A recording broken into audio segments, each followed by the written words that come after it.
This is Bedtime Stories, Grownup Edition, Unfinished Business, Part 11. Now, when we left off, Angela held her first women's group meeting, and overall, it was a success. Sunday morning, LJ had a heart-to-heart with Donovan after he showed his whole and entire behind all over the city of Dallas. After that very lengthy discussion, LJ informed Donovan that he left his car keys under Veronica's doormat. LJ said, D-Man, I'm not letting you out of my sight. I'm telling you that right now. So you got a couple of options. I can have somebody go and pick up your car and bring it here, or you can call Veronica and apologize to that girl and ask her to bring your car over here so that y'all can have a sit-down conversation. Donovan said, so you think that I should go apologizing and groveling to her?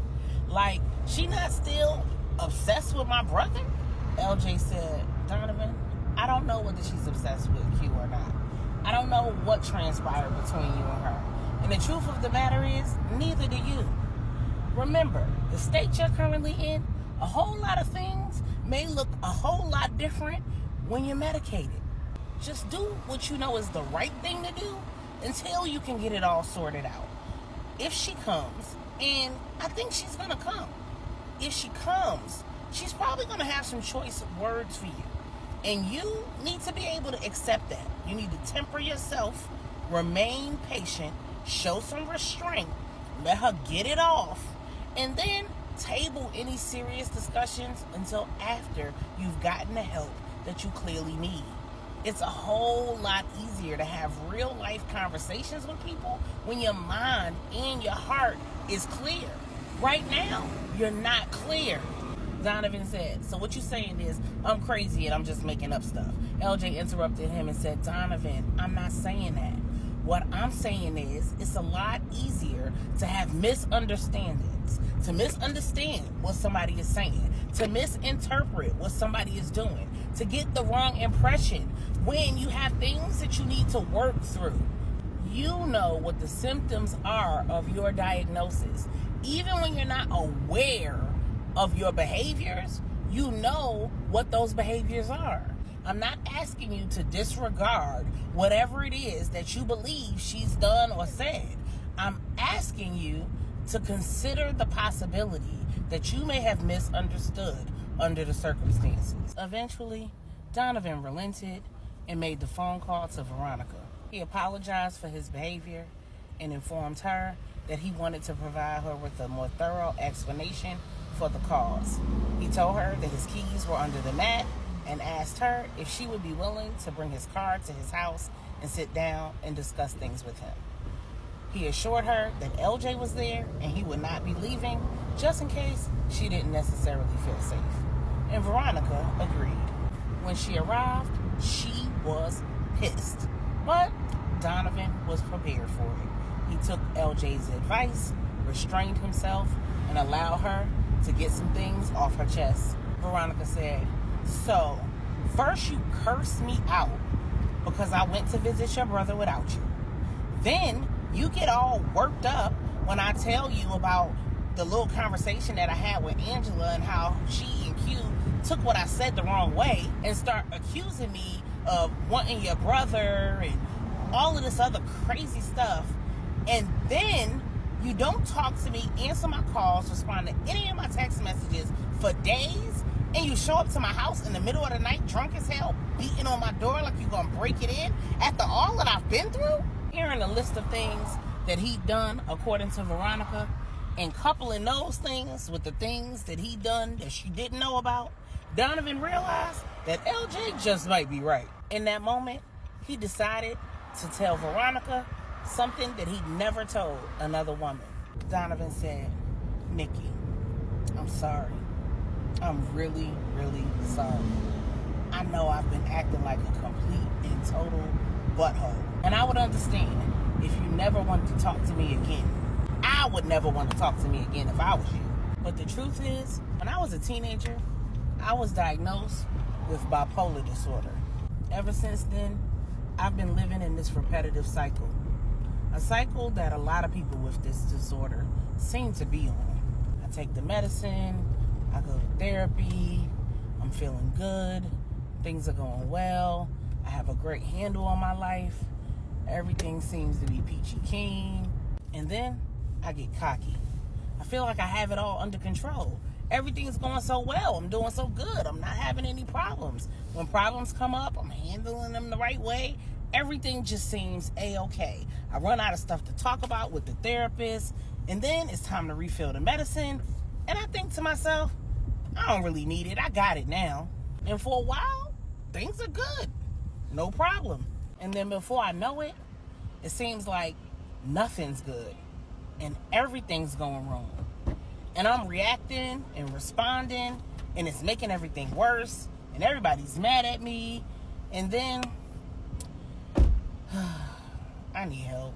Veronica looked at Donovan and said, now that makes a whole lot of sense. Because, baby, you be all over the place. And to be honest with you, if you would have told me that before, I would have knew how to respond to the stuff that you was doing. I'm not new to that. My mother has bipolar disorder. And I'm going to tell you the same thing I told her when I moved out of her house at 18 years old. You need help. And you need to do it for yourself.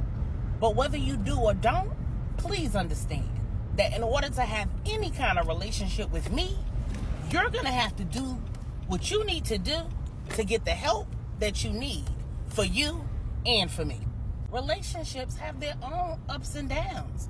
They're already an amusement park ride. They don't have to be the Superman ride. LJ looked at Donovan and said, no time like the present, bro.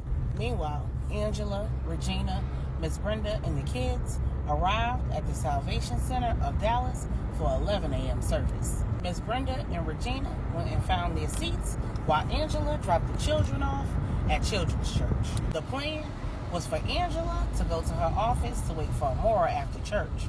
Miss Brenda would then pick up the children from Children's Church, and Regina would drop them off at the house and come back and wait for Angela in the parking lot, just in case her support is needed. After a 2-hour drive to the Texas Behavioral Health Hospital, LJ and Veronica dropped Donovan off to check himself in for inpatient treatment.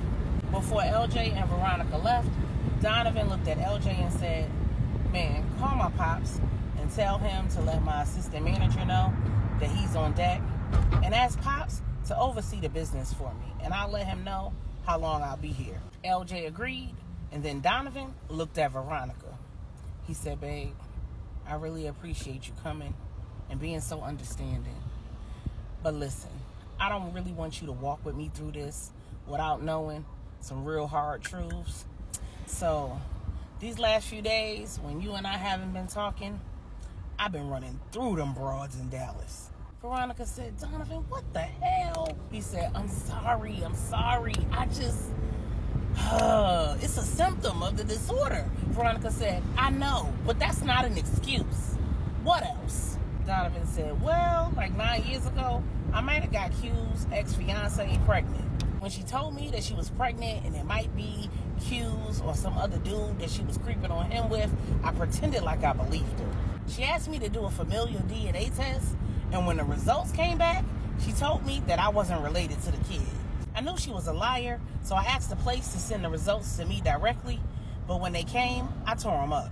The situation was messy and complicated and just too much for me to handle at the time. Plus, I don't want kids anyway. This was one of those times in my life when I was on the cycle of being off my meds, not going to therapy.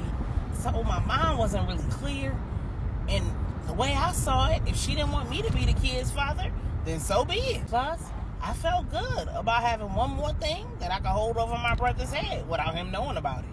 Veronica looked at Donovan and said, nigga, you just trifling. LJ grabbed Donovan before he could go after Veronica, who was quickly exiting the facility. LJ was definitely not expecting that admission, but he knew that Donovan wasn't anybody's fool. He was a college-educated architect, a general contractor, and one of the best carpenters LJ had ever known. There was no way he actually believed Amora's story. LJ said, Donovan, you did the right thing. You told her the truth. We got a 2-hour ride back to Dallas. Believe you me, she's gonna want to talk about it. I got you, bro. Just stay focused on your mission. Your mission is getting healthy, getting your mind right, getting yourself back on your medication, getting the chemistry of your brain recalibrated so that you can be on an even keel. And then you can actually deal with this situation. Don't do anything hasty. Just chill. We're here now. You don't have to run behind her. She's not going nowhere. LJ pulled Donovan down in the chair next to him, and then his phone rang. Regina said, "Babe, what you doing?" LJ said, "I'm with Donovan right now. What's up?" She said, "I'm sitting outside of this dang on church. Angela inside, meeting with Amora. She won't let me come inside. Talking about sit outside and let her handle it." LJ said, "So listen to her. Let her handle it, babe." Regina said, "Fine, but I'm telling you right now, if it's a problem, I'm going right back up into that city manager's office and walking in Amora's office and handling business, because I ain't got time to play with her." LJ said, "Okay, babe, just chill out, okay? Keep me posted. Love you." Regina said, "I love you too, babe." At that moment, a nurse came out to collect Donovan. LJ and Donovan slapped up, gave each other a hug. LJ told Donovan to keep his head, and Donovan went behind the locked doors. LJ walked out to the parking lot where he found Veronica crying. LJ sent a text to the PI, who he had waiting in the cut, informing her that she needed to stay on the facility and stay on Donovan until the end of her shift. Then she needed to make arrangements to switch out with the other PIs so that they could stay on the facility 24 hours a day. He wasn't putting anything past Donovan.